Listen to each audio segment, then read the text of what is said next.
Hey, this is Parker Howard from Wings of Steel, and you're watching CMS TV.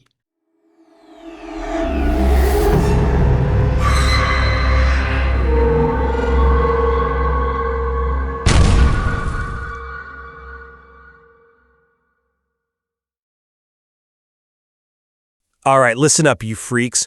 Welcome to the CMS News exclusive with Alex and Alicia Iverson. We are not here to whisper sweet nothings in your ear. We are here to punch you in the face with the truth. Today, we are diving headfirst into the mosh pit because the drummer himself, the absolute beast, Matt Sorum, has dropped a nuclear bomb on the rock world. He went on the Get on the Bus show and screamed it loud and clear, Velvet Revolver could have been, should have been, as big as Guns N' Roses. Oh, give me a break. Welcome to the show, everyone. But seriously, Sorum is tripping if he actually believes that trash. I'm looking at the reality here, and you are over there just, I don't know, living in a fantasy land? Matt Sorum claiming Velvet Revolver was on the same level as, the biggest rock band in history? That is pure, unadulterated delusion. He's just salty because he got left at the bus stop when the big reunion money train rolled through. You are out of your damn mind. I am telling you, Sorum is 100% right. Velvet Revolver was a monster. They had the fire, they had the hunger, and for a minute there, they were the biggest band on the planet. This isn't just nostalgia, this is facts. They had a Grammy. When did GNR ever win a Grammy? Never. Sorum is spitting facts, and you haters just can't handle the truth that Velvet Revolver was a legendary lineup that burned out way too fast. Legendary? It was a supergroup that imploded, just like they all do. Sorum is whining, it just didn't last long enough. Yeah, no shit, Matt. That's the whole point. If you can't keep it together for more than 2 albums, you are not legendary. You're a footnote. He's just trying to rewrite history to make himself feel better about not being in stadiums with Axl right now. You are so cynical it makes me sick. We are going to break this down piece by piece, and I'm going to prove to you why Sorum and the boys were kings of the mountain. Strap in, shut up and listen. Bring it on. I've got the CMS Insiders reports right here, and the facts don't care about your feelings or Sorum's ego. Look, let's just start with where their heads were at. You read the report from the CMS Insiders. Sorum said it himself, they were in their 40s. Back then, he thought that was fucking really old. But they didn't just sit around getting fat and cashing checks. No.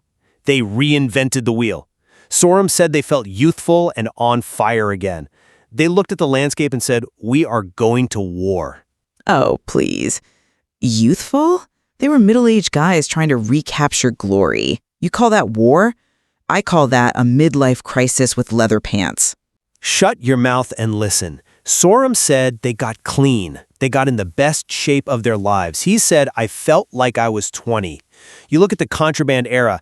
Slash was ripped, Duff was shredded, Sorum was a machine. They treated it like a job. They weren't just messing around. They were competing with kids half their age. Sorum said the hunger was exactly the same as when he was a kid. That is passion. That is rock and roll. They weren't resting on the GNR legacy. They were building a new castle with their bare hands. A castle built on sand, you idiot. You want to talk about reality? Let's look at what the CMS Insiders actually reported. Sorum admits the labels didn't really give a shit if it was 3 guys from GNR. They didn't care. Why?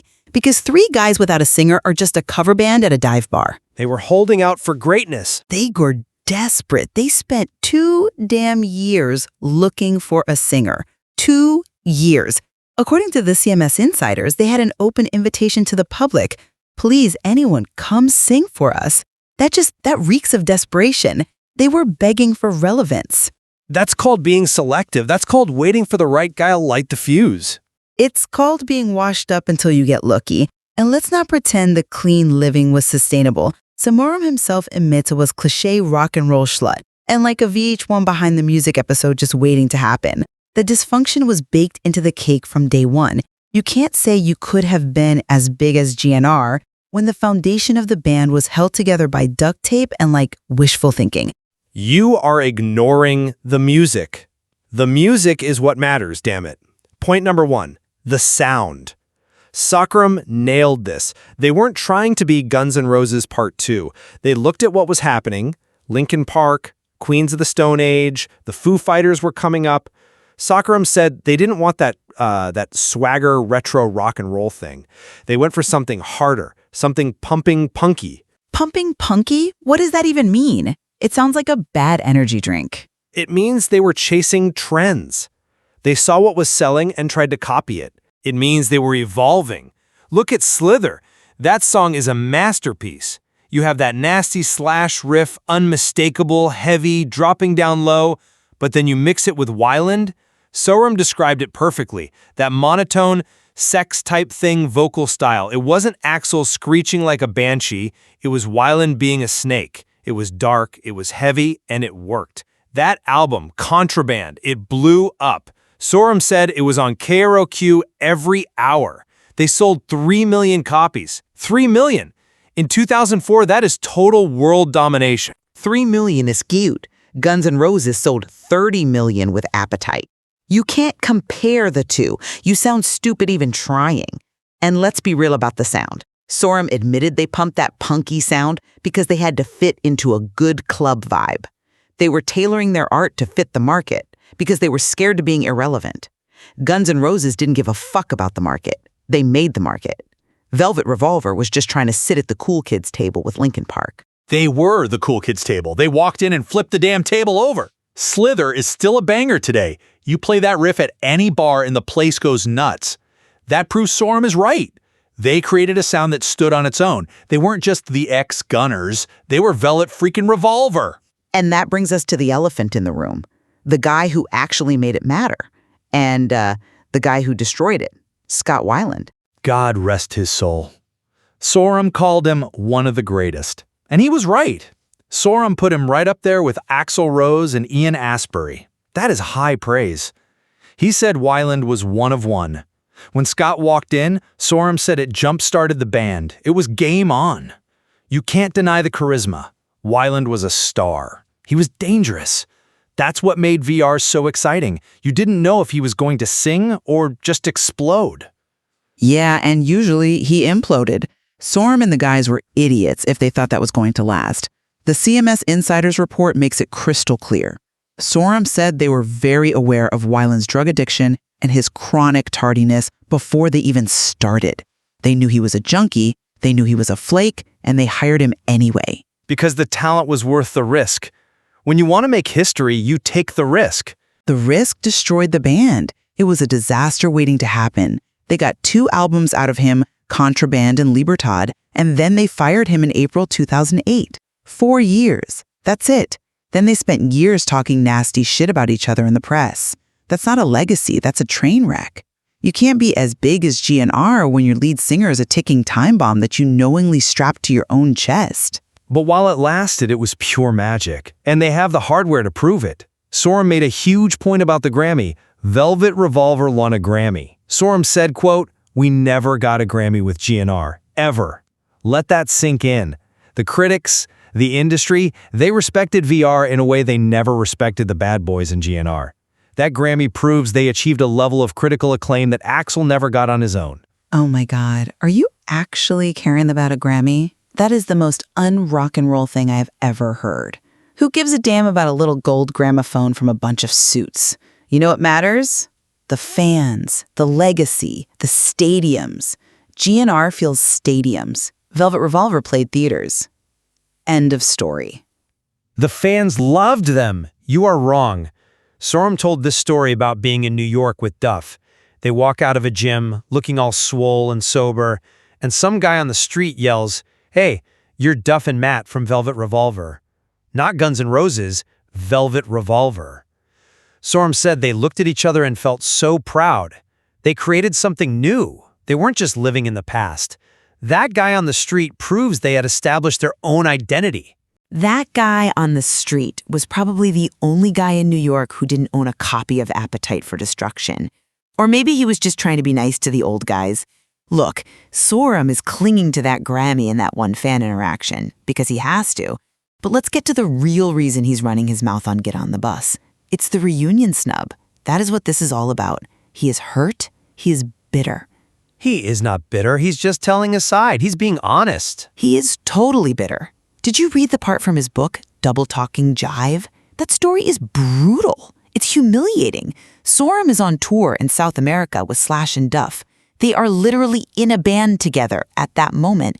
And how does he find out about the Guns N' Roses reunion? From rumors on the internet? That's how the business works sometimes. Secrecy is key. You don't spill the beans until the check clears. It's called being stabbed in the back by your friends. He confronts Duff, and Duff, his brother in the rhythm section, looks him in the eye and says Axl wants to use his drummer, Frank Ferrer. And what did Sorum say? He begged.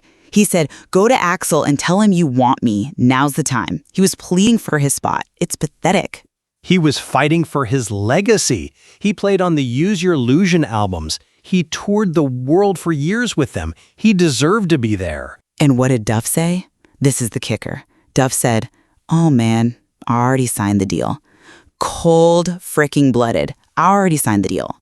Translation, I got my money, Matt. You're on your own. That is why Sorum is saying VR could have been bigger. He's trying to elevate the thing he was a part of because he got locked out of the thing everyone actually cares about. That just proves the politics of GNR are toxic. It proves Sorum is the real one. He wanted to keep the music alive. Look at the failed future of VR.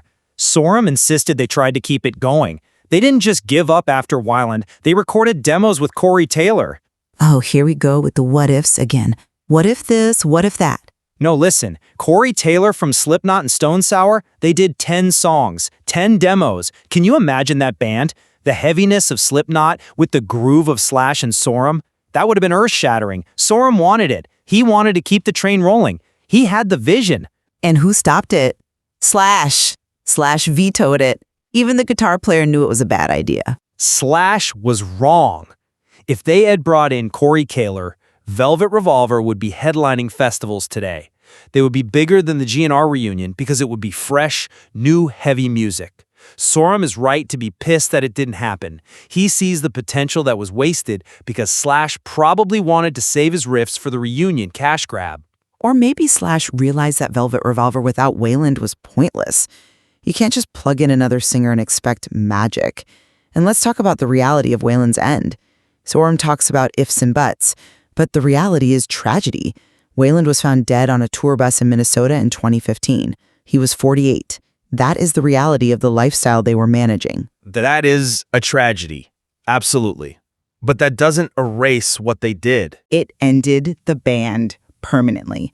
They did a 4-song reunion in 2012 for a benefit, and that was it. Sorum says he's come to terms with GNR doing their thing, but looking back and saying we could have been bigger is just sad nostalgia. It's like the high school quarterback talking about how he could have gone pro if he didn't blow out his knee. Yeah, but you did blow out your knee, Matt, and now you're sitting on the bus talking about the glory days while Axl was flying in a private jet. You are so disrespectful. Sorum is a legend. He's a survivor. He's saying that the potential was there. And he's right. Contraband proved they had the chemistry, they had the songs, they had the look. If they had just held it together, if Weiland had stayed clean, if they had kept that hunger, they would have eclipsed everything. If my aunt had balls, she'd be my uncle. Rock and roll isn't about if, it's about what you did. And what they did was burn bright for 3 years and then fall apart.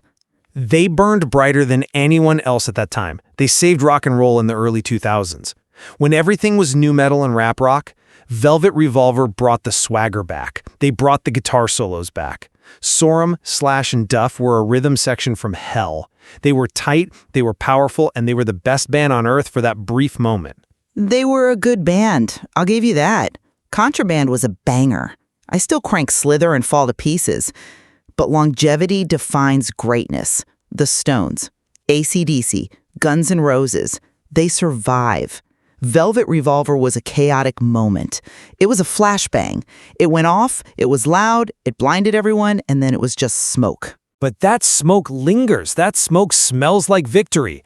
Sorum said it just didn't last long enough. And that is the tragedy.